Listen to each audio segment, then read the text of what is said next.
الحمد لله وكفى وسلام على عباده الذين اصطفى أما بعد فقد قال رسول الله صلى الله عليه وسلم نعمتان مغبون فيهما كثير من الناس الصحة والفراغ۔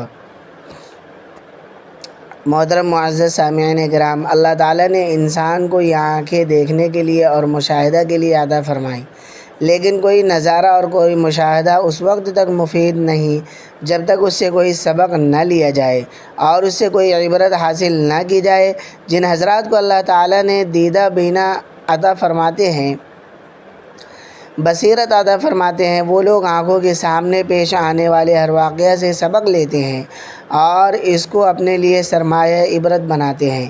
اور یہی فرق ہے اس شخص میں جس کو اللہ تعالیٰ نے بزرگوں کی صحبت عطا فرمائی ہو اور جو اس دولت سے محروم ہو۔ بزرگوں کی صحبت کے نتیجے میں آنکھ اور نگاہ ایسی چیزوں کی طرف جانے لگتی ہے جس کی طرف عام آدمی کی نگاہ نہیں جاتی، اور اس کا مشاہدہ ہم نے اپنے بزرگوں میں کیا کہ ایک سادہ سا واقعہ جو ہمارے سامنے بھی پیش آتا ہے اور گزر جاتا ہے، ہم نے اپنے بزرگوں کو دیکھا کہ اسی واقعے سے انہوں نے ایسا سبق لیا کہ آدمی حیران ہو جاتا ہے کہ ان کا ذہن اس طرف کیسے چلا گیا۔ ایک بزرگ نے اپنا واقعہ سنایا کہ میں ہندوستان کے کسی سفر میں گیا تھا اور واپس آ رہا تھا اور ٹانگے میں سفر ہو رہا تھا۔ چلتے چلتے اچانک گاڑی بان نے گھبراہٹ کی حالت میں ٹانگے کو ایک طرف کھڑا کیا اور ہمیں کہا کہ آپ جلدی سے ٹانگے سے اتر جائیں۔ میں بڑا حیران ہوا کہ سامنے تو کوئی واقعہ ایسا سامنے نظر نہیں آ رہا جس کی وجہ سے یہ گھبرائے۔ پھر اس نے بتایا کہ ہاں، اس علاقے میں ایک بہت تیز آندھی آیا کرتی ہے اور اس آندھی میں اگر آدمی سواری پر ہو یا ویسے کھڑا ہو تو بعض اوقات وہ آندھی اس کو اڑا کر لے جاتی ہے اور جان تک کے لالے پڑ جاتے ہیں، اس لیے اس وقت گاڑی چلانا ٹھیک نہیں۔ اس نے آثار سے محسوس کر لیا کہ وہ آندھی آنے والی ہے، چنانچہ ہم اس کے کہنے کے مطابق ٹانگے سے نیچے اتر آئے اور اب اتر کر سوچا کہ کہاں جانا چاہیے تو مجھے ایک سایہ دار درخت نظر آیا۔ میں نے سوچا کہ یہ جگہ مناسب ہے، چنانچہ اس درخت کے قریب جانے لگا تو اس ٹانگے والے فوراً پکارا کہ خبردار درخت کے نیچے نہ جائے، اس لیے کہ جب آندھی آتی ہے تو وہ درختوں کو بھی اکھاڑ دیتی ہے اور جو آدمی درخت کے نیچے ہوتا ہے وہ کچلا جاتا ہے، لہٰذا درخت کے نیچے نہیں بلکہ کھلے میدان میں چلو۔ جب کھلے میدان میں پہنچے تو کہا کہ زمین پر چپک کر لیٹ جائے، چنانچہ ہم زمین سے چپک کر لیٹ گئے۔ تھوڑی دیر کے بعد ایک زبردست آندھی آئی جس کا ہمیں پہلے سے اندازہ نہیں تھا۔ ہم نے دیکھا کہ اس آندھی میں واقعتاً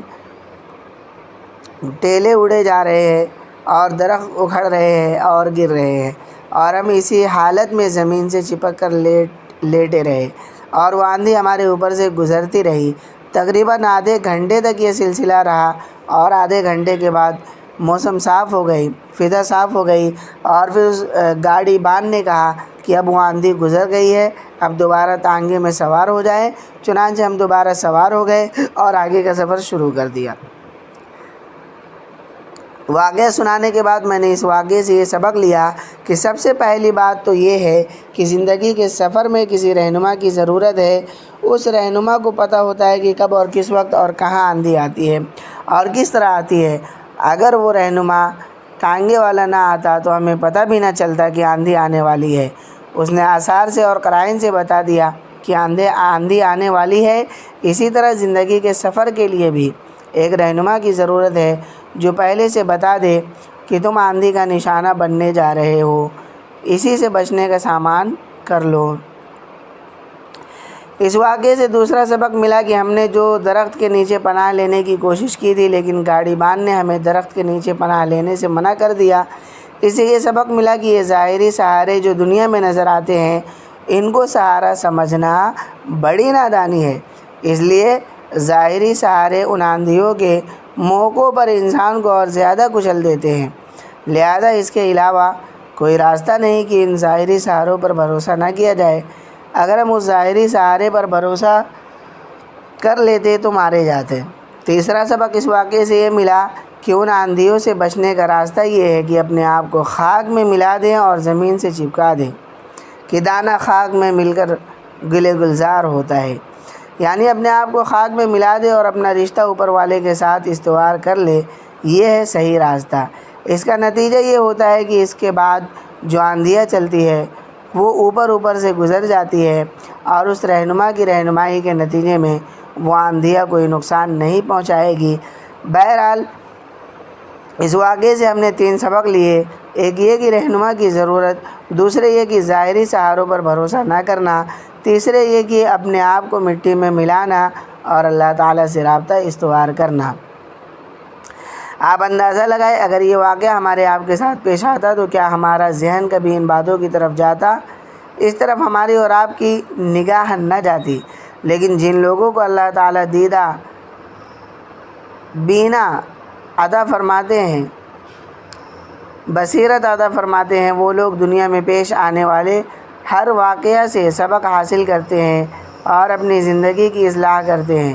قرآن کریم میں بھی اللہ تعالیٰ نے فرمایا قُلْ سِیرُوا فِی الْأَرْضِ فَانظُرُوا کَیْفَ کَانَ عَاقِبَةُ الَّذِینَ مِن قَبْلُ کَانَ أَکْثَرُھم مُشْرِکِین، یعنی زمین میں چلو پھرو، لیکن محض چلنا پھرنا ہی مقصود نہیں بلکہ جو لوگ پہلے گزر چکے ہیں ان کے انجام کو دیکھو، دیدہ بینا لے کر پھرو اور اپنی زندگی کے لیے اسی سے عبرت اور نصیحت حاصل کرو۔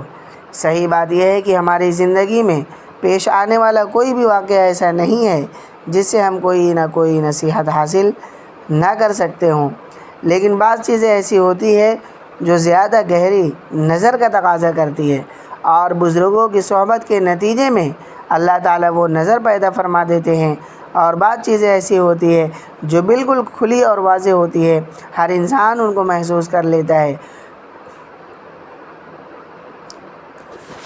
میرے دوستو، مفتی تقی عثمانی صاحب اپنی کتاب میں لکھتے ہیں کہ مجھے اس مغربی دنیا میں 2-3 ہفتے گزارنے کا موقع ملا تو مجھے کچھ عبرت کی باتیں سامنے آئی۔ خیال ہوا کہ آپ حضرات کی خدمت میں وہی عبرت کی باتیں عرض کر دوں۔ واقعتاً ہم سب کے لیے اس میں بڑے عظیم سبق ہے اور بڑی عبرت کی باتیں ہیں۔ اللہ تعالی ہم سب کو اسے سمجھنے اور اس پر عمل کرنے کی توفیق عطا فرمائے۔ تو انہوں نے لکھا ہے، پہلی بات یہ ہے کہ آپ حضرات جانتے ہیں کہ ان مغربی ممالک میں مسلمانوں کی ایک بڑی تعداد وہاں جا کر آباد ہو گئی ہے۔ کچھ مسلمان پاکستان سے، کچھ ہندوستان سے، کچھ عرب ممالک سے، کچھ افریقی ممالک سے، مختلف ملکوں سے لوگ وہاں پہنچے ہیں، اور کچھ وہاں کے مسلم بھی ہیں۔ جو لوگ ابتدا میں ان مغربی ممالک یورپ اور امریکہ میں پہنچے تھے، ان کے پیش نظر اپنی معاشی حیثیت کو مستحکم کرنا اور ملازمت کے ذریعے یا بزنس کے ذریعے زیادہ پیسے کمانا ان کے پیش نظر تھا۔ مغربی دنیا کی چمک دمک جس کا دور دور سے شہرت سنا تھا، اس چمک دمک کو دیکھنے کا شوق تھا اور وہاں جا کر رہ جانے کی آرزو تھی۔ یہ سوچ لوگ وہاں جا کر آباد ہوئے، اور شاذ و نادر ہی کسی نے یہ سوچا ہوگا کہ وہاں ہم چلے گئے تو شاید دنیا تو بہتر ہو جائے، لیکن دین کا کیا بنے گا؟ جاتے وقت یہ بات سوچنے والے شاذ و نادر ہی کچھ لوگ تھے، ورنہ اکثر لوگ صرف دنیا کی چمک دمک دیکھ کر وہاں پہنچ گئے۔ انہوں نے یہ نہ سوچا کہ اگر دنیا بن بھی گئی، پیسے زیادہ کما بھی لیے اور دین کو قربان کر کے کمائے تو کیا کمایا؟ اس طرف ان کا ذہن ہی نہیں گیا۔ یہاں یہ مسئلہ بھی عرض کر دوں، کسی غیر مسلم ملک میں صرف زیادہ پیسے کمانے کی خاطر آباد ہونا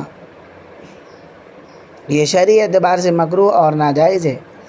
فقہائے کرام میں علامہ شامی رحمۃ اللہ علیہ نے لکھا ہے کہ جو شخص اپنے ملک اور اپنے وطن میں اپنی ضرورت کے مطابق کما کھا رہا ہے، لیکن یہ سوچ کر کہ زیادہ پیسے کسی طرح کما لوں، اسی غرض سے کسی غیر ملک میں جا کر آباد ہونا گناہ ہے۔ مفتی تقی صاحب آگے لکھتے ہیں، اور علامہ شامی رحمۃ اللہ علیہ نے لکھا ہے کہ ایسے شخص کی شہادت قابل قبول نہیں۔ ہاں اگر کسی کو اپنے ملک میں پیسے نہیں مل رہے ہیں اور کھانے کو میسر نہیں یا کوئی اور مجبوری ہے تو الگ بات ہے،